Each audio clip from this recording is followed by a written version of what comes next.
성경 말씀은 마태복음 22장 35절에서 40절까지입니다.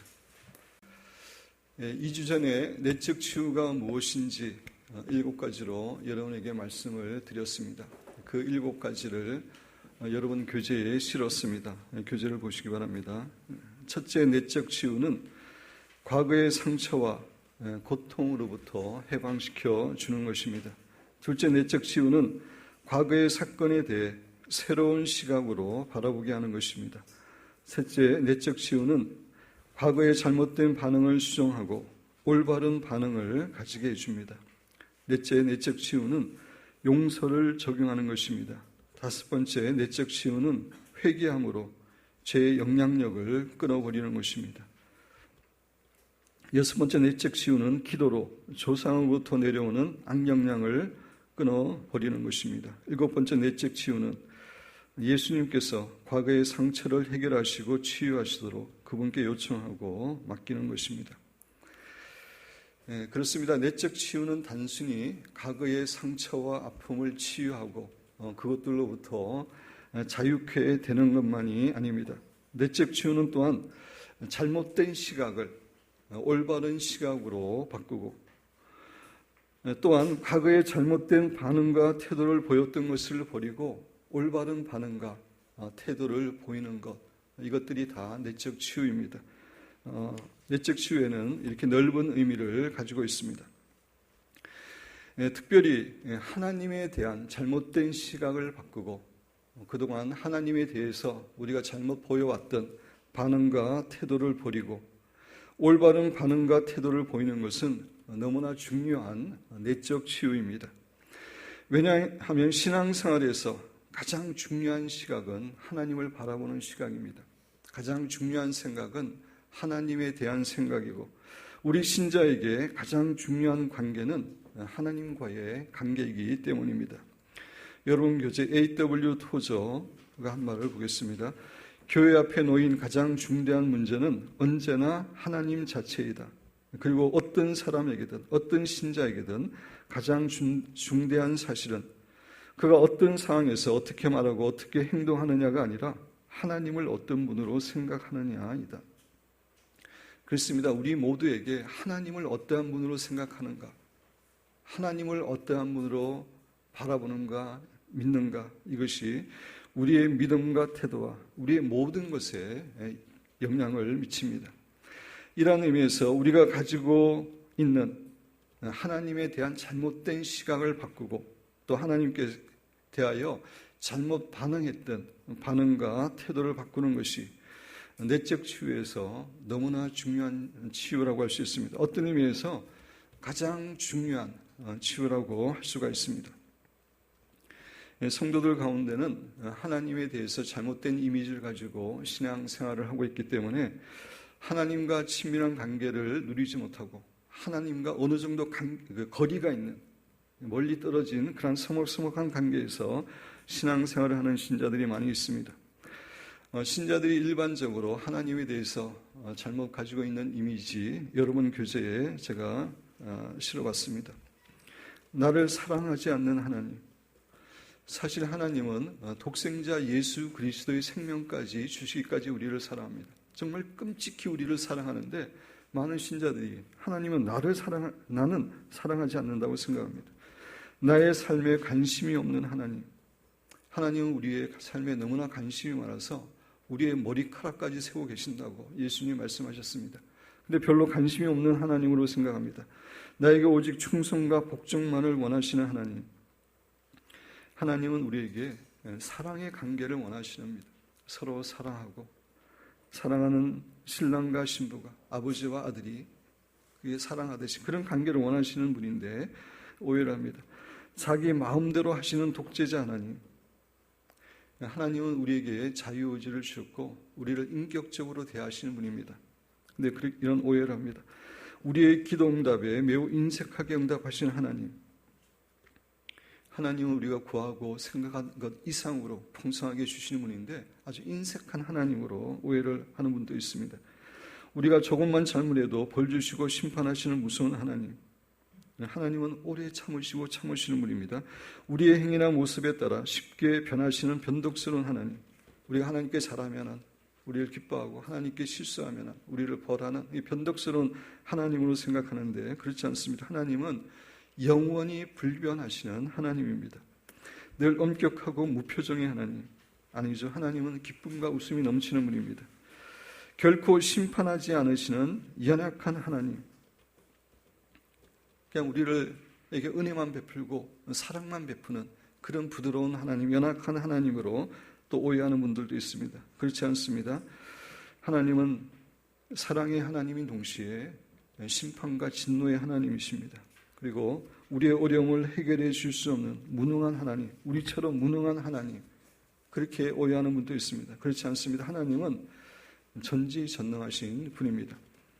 많은 신자들이 하나님에 대해서 이런 잘못된 이미지를 가지고 신앙생활합니다. 그것은 그동안 자신들이 살아왔던 삶의 경험이나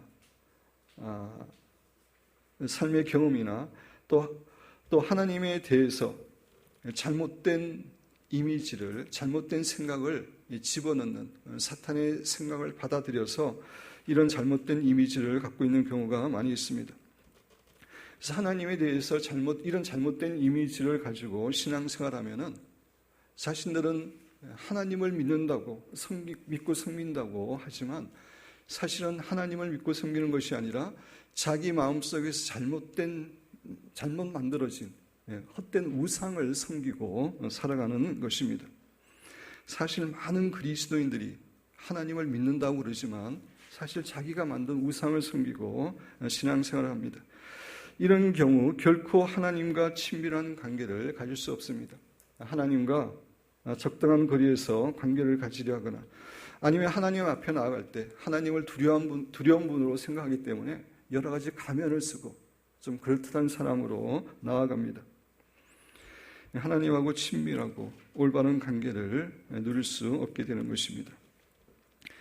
따라서 우리가 하나님에 대해서 잘못 가지고 있는 이미지는 반드시 수정을 해야 되고 고침을 받아야 됩니다.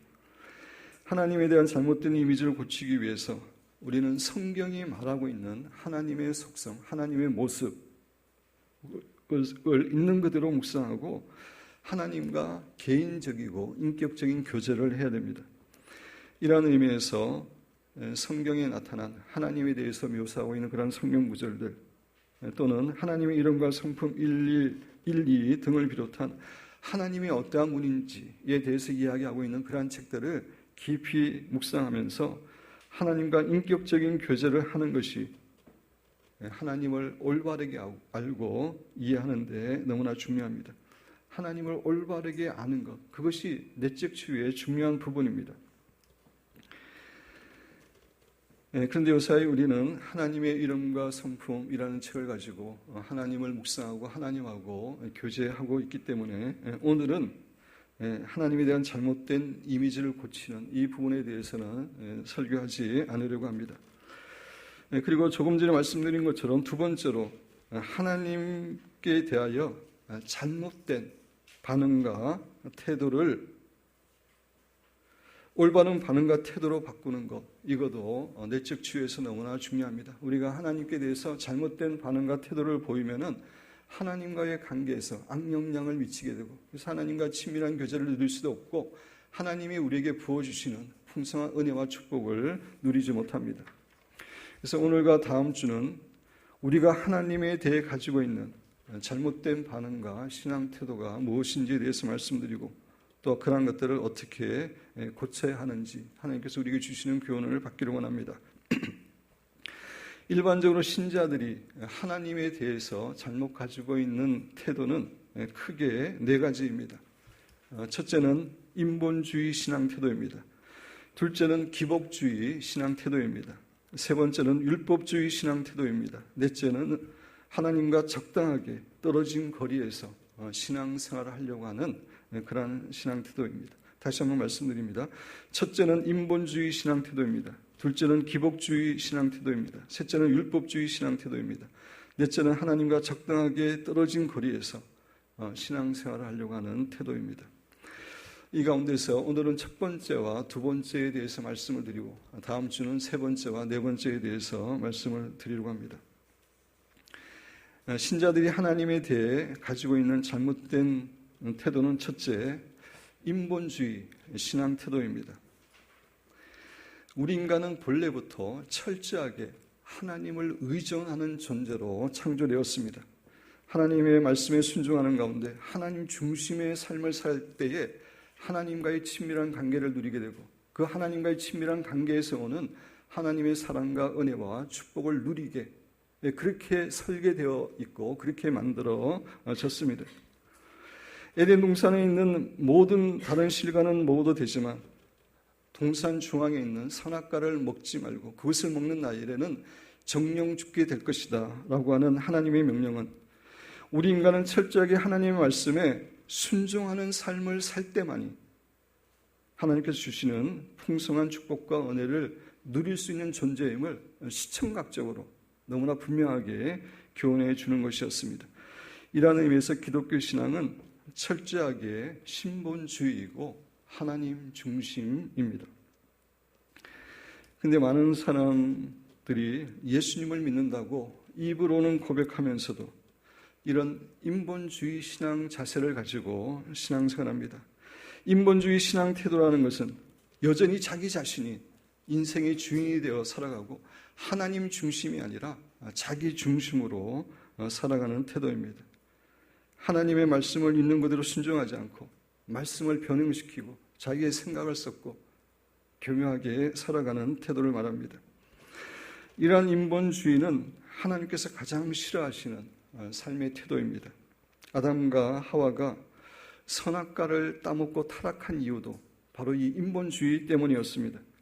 선악과를 따먹으면 하나님과 같이 된다는 사탄의 말에 유혹되어 아담과 하와는 자신들의 인생의 주인이 되어서 자기 마음대로 살려고 선악과를 따먹고 타락하게 된 것입니다. 인본주의가 타락의 핵심입니다. 오늘날 타락한 세상의 중심에도 인본주의가 있습니다.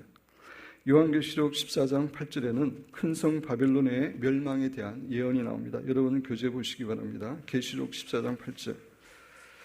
또 다른 천사 곧 둘째가 그 뒤를 따라 말하되 무너졌도다 큰 성 바벨론이여 모든 나라에게 그의 음행으로 말미암아 진노의 포도주를 먹이던 자로다 하더라. 큰 성 바벨론이 무너졌다고 선포하고 있는 천사가 선포하고 있는 내용입니다. 사실 이거는 미래의 일입니다. 미래의 일이지만 너무나 확고하게 정해져 있는 하나님의 심판이기 때문에 과거 시제로 표현하고 있습니다. 큰 성 바벨론은 하나님의 심판을 받고 절대적으로 무너질 것임을 말씀하고 있는 내용입니다. 제가 요한계시록을 설교할 때 여러분에게 말씀드렸지만 여기서 말하는 큰 성 바벨론, 즉 음료 바벨론은 하나님을 거역하고 인간 스스로를 높이는 이 세상 제도나 체제를 말합니다. 다시 말씀드려서 음료 바벨론은 인본주의입니다. 본래 바벨론이라고 하는 나라는 창세기 11장에 기록된 바벨탑이 세워진 그 장소에서 시작한 나라입니다. 사람들이 바벨탑을 세운 이유가 무엇이었습니까? 하늘까지 닿는 높은 탑을 세워서 자기들의 이름을 내고 그리고 그 탑 주위로 흩어지지 않고 살기 위해서 그 탑을 세운 것입니다. 근데 이 탑을 세우기 전에 하나님께서는 사람들에게 전 세계로 흩어져서 살라고 명령하셨습니다. 이런 의미에서 바벨탑의 중심 사상은 하나님의 말씀을 거역하고 자기가 주인이 되어 자신의 이름을 높이며 살겠다는 것입니다. 다시 말씀드려서 인본주의가 바벨탑 사상의 핵심입니다. 그래서 하나님께서는 사람들의 언어를 혼잡케 해서 바벨탑이 무너지게 하고 사람들을 세상 전체로 흩어지게 하셨습니다. 그럼에도 불구하고 이 바벨탑을 세웠던 사람들의 정신, 즉 하나님을 거역하고 인간이 주인이 되어 살겠다고 하는 인본주의는 결코 무너지지 않고 내려왔습니다. 그 사상이 소돔과 고모라, 그리고 애굽 제국, 바벨론 제국, 헬라 제국, 로마 제국으로 계속 이어져 내려왔고 중세 시대에는 중세시대에 르네상스를 통해서 이 사상이 부활되어 칸트 철학과 실존주의 철학 등으로 계승되어 내려왔습니다. 이 바벨탑의 사상을, 인본주의 사상을, 그런 체제를 요한계시록에서는 음녀 바벨론이라고 부르고 있는 것입니다. 앞으로 적그리스도가 다스리는 나라에서는 이 바벨탑의 인본주의 사상이 완전히 꽃을 피우게 될 것입니다. 다시 말씀드려서 적그리스도가 다스리는 나라는 철저하게 하나님을 거역하고 인간이 중심이 되어 인간을 높이는 그런 나라가 될 것입니다. 현재도 이런 경향이 점점 강해져 있습니다. 하나님으로 인정하지 않고 인간이 주인이 되어서 인본주의로 살자고 하는 그런 운동이 점점 강해지고 있습니다. 동성애 결혼 합법화라든지 차별금지법을 제정하자고 하는 그런 것들, 그리고 학생들 인권법, 이러한 것들은 많은 그게 근본 사상이 이런 인본주의에 근거하고 있습니다. 이러한 경향이 점점 세져서 적그리스도의 나라에서는 정말 하나님을 대적하고 인간이 주인이 돼서 인간을 높이는 그러한 사회가 될 것입니다. 여기서 우리는 한 가지 의문이 들 수가 있습니다. 적그리스도 나라의 배후에는 사탄이 있습니다. 근데 사탄이 왜 자기 이름을 높이도록 하지 않고 사람들로 하여금 자기 인간들을 높이도록 그렇게 허용하는가라고 하는 문제입니다. 사탄이 그렇게 하는 이유가 있습니다. 사람들이 자기를 주인으로 높이고 그렇게 살아갈 때 자연스럽게 사탄의 종이 되고 사탄의 지배 안에 들어가기 때문입니다. 사탄은 에덴 동산에서 아담과 하와를 유혹할 때 선악과를 따먹으면 그들이 하나님처럼 된다고 이야기했습니다. 다시 말씀드려 선악과를 따먹으면 이제 너희들이 하나님이 되어서 더 이상 하나님을 주인으로 모시지 않고 너희들의 마음대로 살아갈 수 있다고 유혹한 것입니다. 그래서 아담과 하와는 자신들의 삶이 주인이 되어서 살기 위해서 선악과를 따먹었습니다. 그 결과 그들이 어떻게 되었습니까? 성경은 어떻게 되었다고 증거하고 있습니까? 그들은 결국 사탄의 종이 되었고 사탄의 지배 가운데 떨어지게 되었다고 성경은 증거하고 있습니다. 사랑하는 성도 여러분, 영적 세계에는 공백이 없습니다. 하나님의 나라가 아니면 사탄의 나라입니다. 그 중간은 있지 않습니다. 하나님의 통치를 거부하는 곳은 바로 사탄의 나라가 되고 사탄이 지배하는 곳이 되는 것입니다. 인간이 하나님의 주인됨을 거부하고 자신이 주인이 되어 살기를 결정할 때 그것은 바로 사탄의 수하에 들어가는 것입니다. 그래서 사탄은 적그리스도 나라에서 하나님을 거역하고 인간 중심으로 살아가도록 그렇게 하는 것입니다. 사랑하는 성도 여러분, 인본주의는 결국 사탄을 섬기는 것이고 사탄의 지배 가운데 들어가게 하는 것입니다. 신자라고 말하면서 여전히 자신이 주인이 되어 자신의 자랑과 이익을 위해 살아가는 사람은 인본주의 신앙을 갖고 있는 사람들입니다. 사탄의 신자들로 하여금 이렇게 인본주의적인 신앙을 가지고 살도록 유혹하는 이유는 그렇게 살 때에 하나님의 복을 누리지 못할 뿐만 아니라 자기의 수하에 떨어지기 때문에 결국 그런 사람 죽으면은 지옥 가서 자기가 다스릴 수 있기 때문에 그렇게 유혹하는 것입니다. 제가 영적 전쟁 강의에서 영적 전쟁은 우리가 크리스찬이 되는 순간부터 시작하고 우리가 크리스찬이 되는 순간부터 사탄이 우리를 공격한다고 말씀드렸습니다.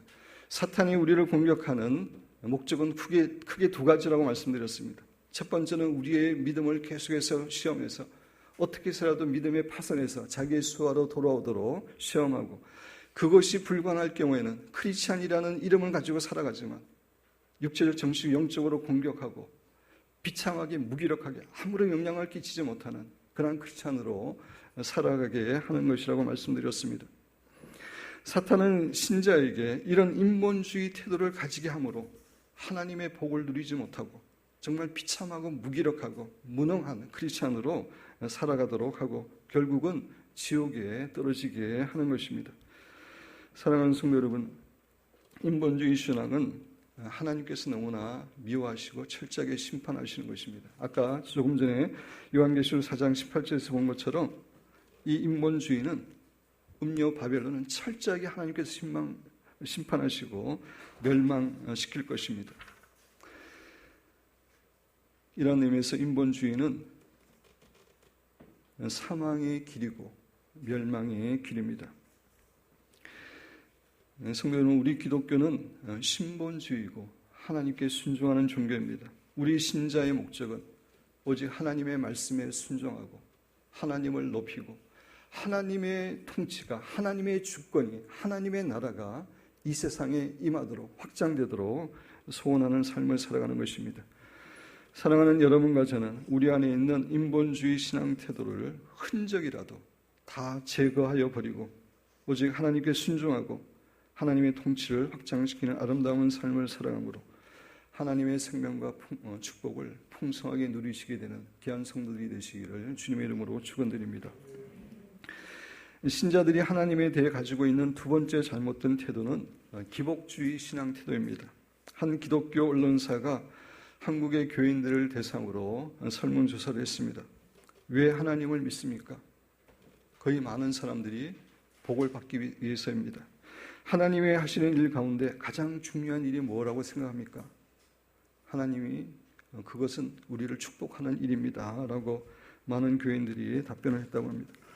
그렇습니다. 한국교회의 심각한 문제는 기복주의 신앙 태도입니다.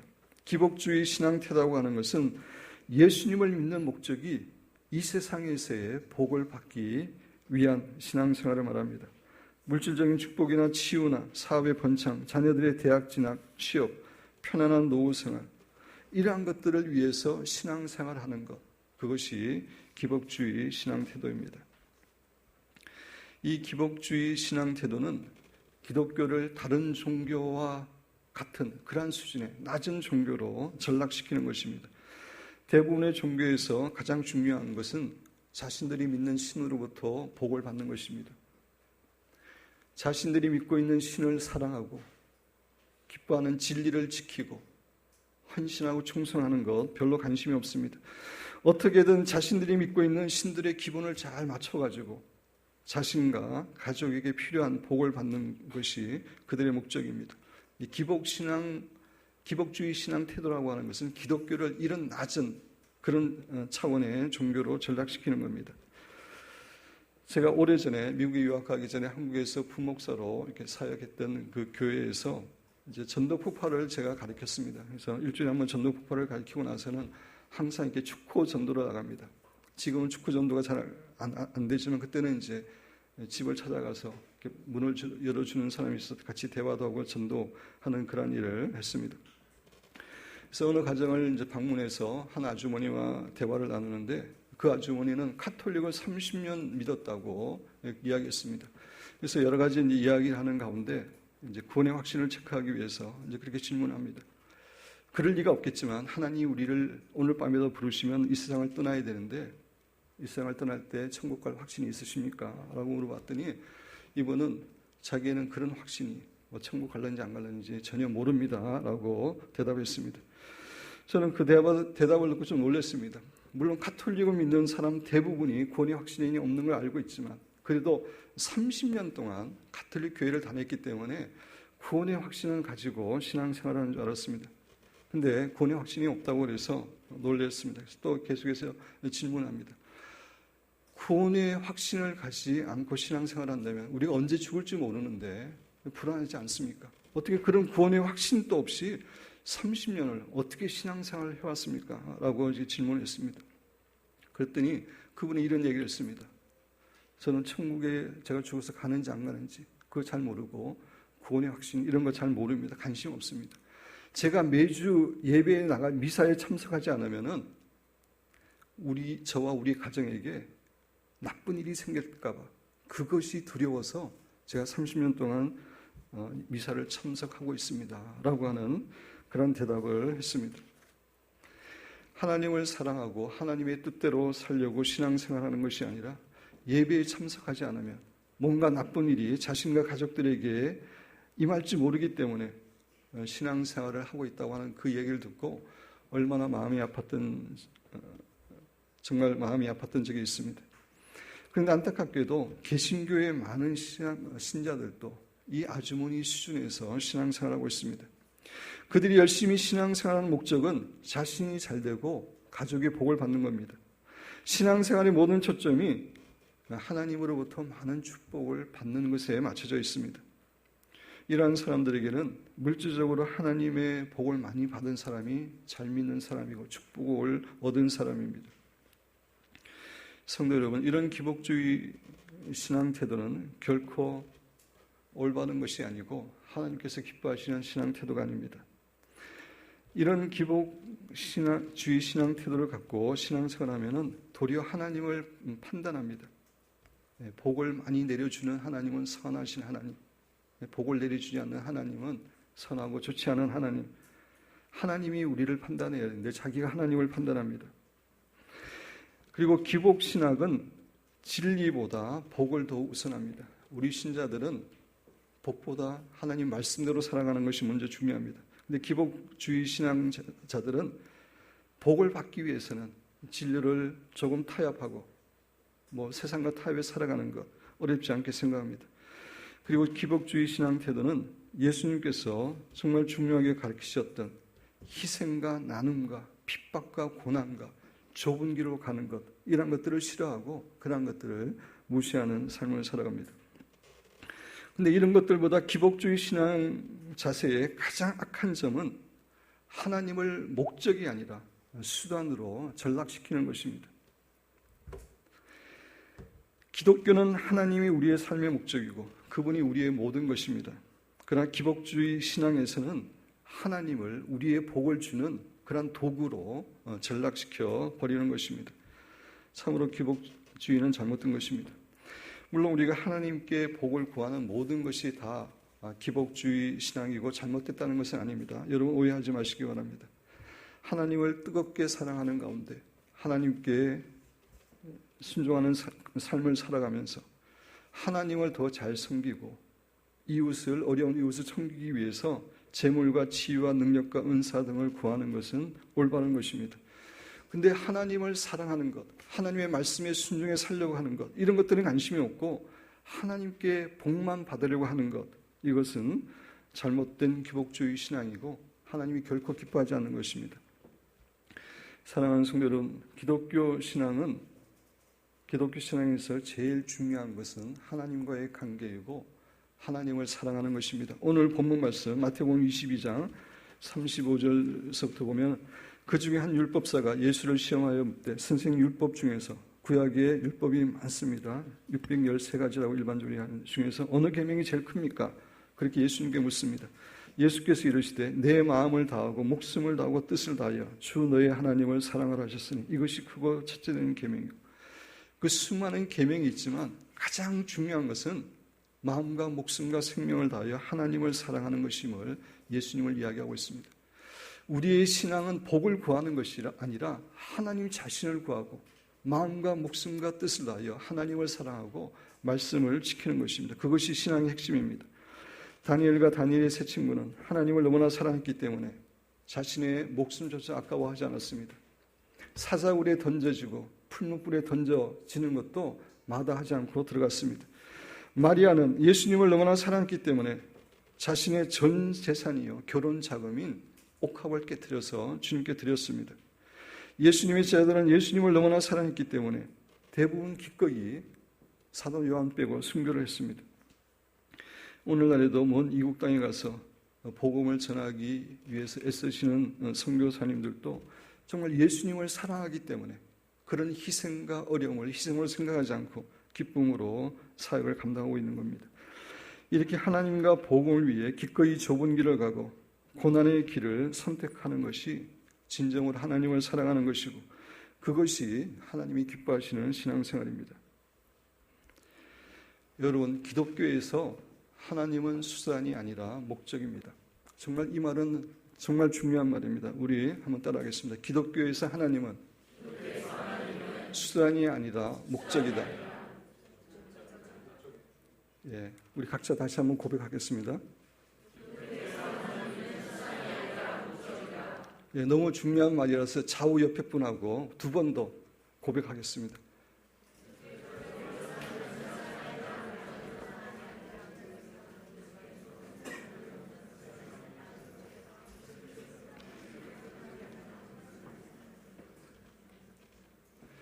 그렇습니다. 기독교에서 하나님은 결코 수단이 아니라 목적입니다. 우리 성도는 마음과 목숨과 뜻을 다하여 하나님을 사랑하는 사람들입니다. 이제 곧 재림하시는 예수님을 기쁨으로 고대하고 사모하는 예수님의 신부들입니다. 세상의 물질이나 권력이나 명예가 우리의 삶의 목적이 아니라 오직 하나님만이 우리의 삶의 목적이고 삶의 이유입니다. 사랑하는 여러분과 저는 어떤 복이 아니라 하나님 자신을 사랑하고 갈망하고 추구하는 신앙을 가짐으로 우리의 삶 가운데서 더욱더 하나님을 깊이 체험해 알아가고 또 하나님께서 주시는 진정한 사랑과 은혜와 축복을 풍성하게 누리시게 되기를 주님의 이름으로 축원드립니다.